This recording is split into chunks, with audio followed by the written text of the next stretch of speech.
पता है, अगर आप बैंगलोर में हो ना तो ऐसा बोला जाता है कि आपको अपना जो स्टार्टअप आइडिया है वो कभी भी कैब में बैठ के डिस्कस नहीं करना चाहिए। ऐसा इसलिए क्योंकि हो सकता है कि वो जो कैब ड्राइवर है वो आपकी उस आइडिया को चुरा ले।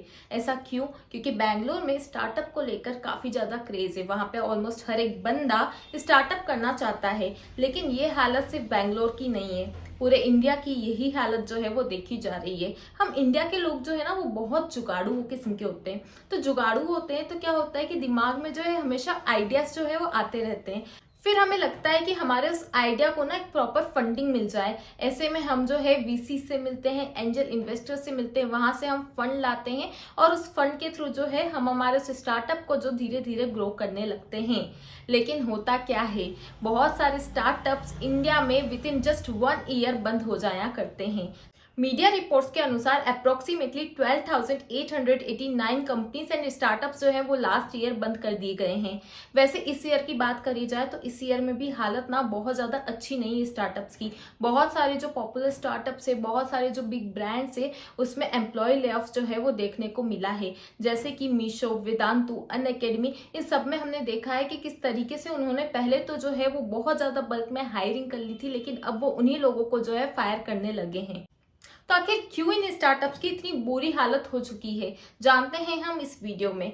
तो ये तो हम सभी जानते हैं कि स्टार्टअप्स को ग्रो करने के लिए फंडिंग की आवश्यकता होती है। जितने भी बड़े बड़े स्टार्टअप्स है वो सारे वीसीज द्वारा फंडेड हैं। बेसिकली स्टार्टअप होता क्या है, कैसे होता है, इस पूरे मॉडल पे चलो चर्चा करते हैं। तो मेनली अगर आपको स्टार्टअप स्टार्ट करना है तो आपके पास जो है एक यूनिक आइडिया होना चाहिए, एक ऐसा यूनिक प्रोडक्ट जिसपे कि आपको भरोसा है, जिसपे आप बिलीव करते हैं कि अगर ये मार्केट में आ जाएगा तो एक रिवॉल्यूशन ला देगा। आपको अपने प्रोडक्ट पे भरोसा है कि आपका जो प्रोडक्ट है वो इतना शानदार है, इतना दमदार है कि आप उससे जो है वो पैसे कमा सकते हैं।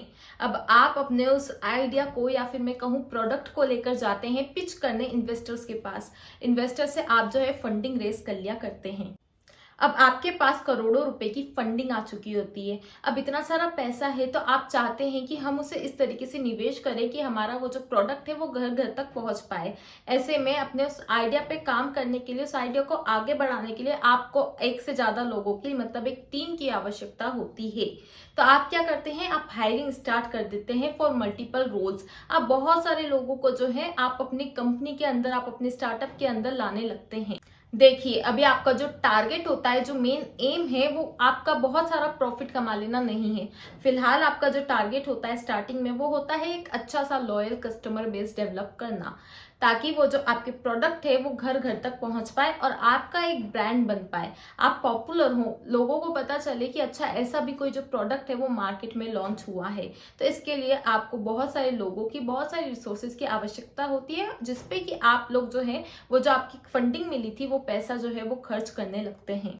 आप मार्केटिंग पे भी जो है वो बहुत सारा पैसा लगाने लगते हैं। जिस तरीके से आपने देखा कि किस तरीके से जोमेटो ने कैटरीना को हायर किया था, उस तरीके से जो है स्टार्टअप्स नॉर्मली आजकल सेलिब्रिटीज को हायर करने लगे हैं अपने एड्स करवाने के लिए। और तो और शुरू में कस्टमर बेस डेवलप करने के लिए ढेर सारे कैशबैक्स, ढेर सारे ऑफर्स और डिस्काउंट्स भी जो है वो दिए जाते हैं। जैसा कि हमने देखा था कि किस तरीके से पेटीएम जब लॉन्च हुआ था तो उसने ढेर सारे कैशबैक जो है वो देने लगा था। सेम यही हालत स्विगी, जोमेटो, इन सब की भी रही है। अब देखिए कि आखिर जो प्रॉब्लम है वो कैसे यहाँ से अराइज होना स्टार्ट हो चुकी है।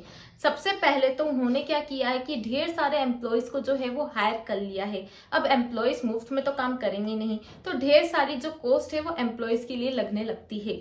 वहीं दूसरी तरफ उन्होंने जो है वो सेलिब्रिटीज को भी मोटा मोटा पेमेंट किया है। इसका मतलब क्या हुआ कि अगेन जो स्टार्टअप की जो बहुत मोटी जो कॉस्ट है वो कहाँ लगाई जा रही है, वो सेलिब्रिटीज को और एड्स पे, मार्केटिंग पे जा रही है। अब रेवेन्यू की बात करें तो देखो, स्टार्टिंग लेवल है स्टार्टअप की, तो जाहिर सी बात है कि उनके पास अभी इतनी सेल्स नहीं है। मगर फिर भी उन्होंने क्या किया है, उस सेल पे जितनी सेल हो रही है ना उस पे भी ढेर सारे जो है वो डिस्काउंट्स रख दिए हैं, कैशबैक रख दिए। तो ऐसे में उनका जो रेवेन्यू है वो और भी ज्यादा कम हो चुका है।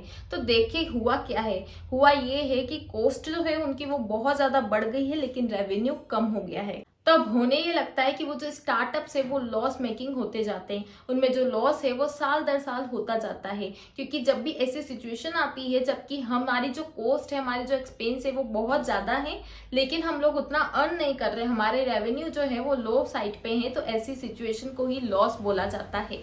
अब बहुत सारे स्टार्टअप तो ना इस लॉस के चक्कर में फर्स्ट ईयर में ही बंद हो जाया करते हैं, मगर फिर भी कुछ स्टार्टअप्स को उम्मीद होती है कि कोई बात नहीं, भले हम जो है इस वक्त लॉस मेकिंग है, लेकिन आगे जाके जो है हम उस लॉस को प्रॉफिट में बदल देंगे। वो कैसे? क्योंकि हमारे पास एटलीस्ट एक कस्टमर बेस तो रेडी है।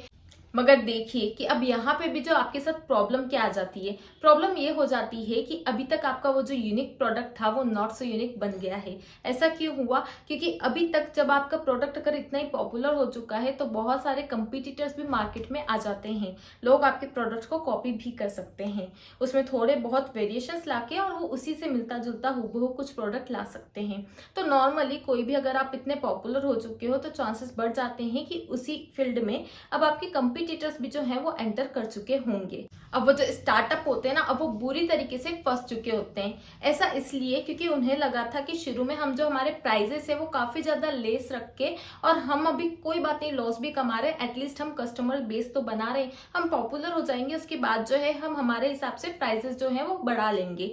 लेकिन अब वो ऐसा कर नहीं पा रहे हैं। इससे उनका वो जो लॉस है वो कंटिन्यू रह रहा है, क्योंकि अब आपके मार्केट में कंपटीटर्स भी आ गए हैं। अब अगर आप प्राइजेस बढ़ाएंगे तो आपके जो कस्टमर्स है वो हो सकता है कि आपके कंपटीटर्स की तरफ चले जाएं। अब एक तरफ तो स्टार्टअप जो है वो प्राइजेस बढ़ा नहीं पा रहा है, वरना उसे लगता है कि ऐसा ना हो कि उसका जो कस्टमर बेस है वो कंपटीटर्स की तरफ चला जाए।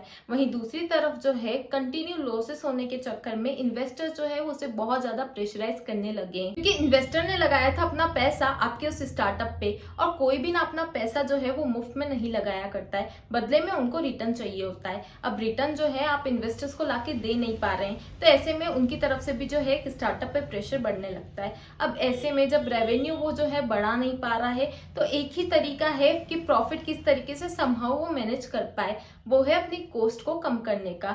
अब वो स्टार्टअप कॉस्ट कटिंग मेजर्स जो है वो अपनाने लगता है।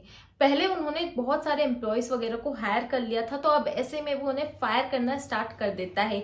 यही कुछ देखा था अभी हमने कि किस तरीके से वेदांतो और अनअकैडमी वगैरह के साथ यही सब सिनेरियो हुआ था। लेकिन ऐसे कुछ ही स्टार्टअप्स होते हैं जो कि इन कॉस्ट कटिंग मेजर्स को अपना के खुद को प्रॉफिटेबल बना पाए, क्योंकि ज्यादातर स्टार्टअप्स के साथ ये होता है कि वो इतने ज्यादा हैवी लॉसेस में चल रहे होते हैं कि अब वो ये सब तामझाम करने के बाद भी ना खुद को प्रॉफिटेबल नहीं बना पाते हैं। ऐसे में जब एक तरफ इन्वेस्टर्स जो है वो कंटिन्यू प्रेशर क्रिएट कर रहे हैं, वहीं दूसरी तरफ जो लॉस है वो रुक नहीं रहे हैं, लॉस कंटिन्यू जो है साल दर साल होते जा रहे हैं, तो एक स्टार्टअप को बंद होने के अलावा और कोई चॉइस ही नहीं रह जाती है, क्योंकि वो खुद को जो है वो प्रॉफिट मेकिंग बना ही नहीं पा रहे हैं।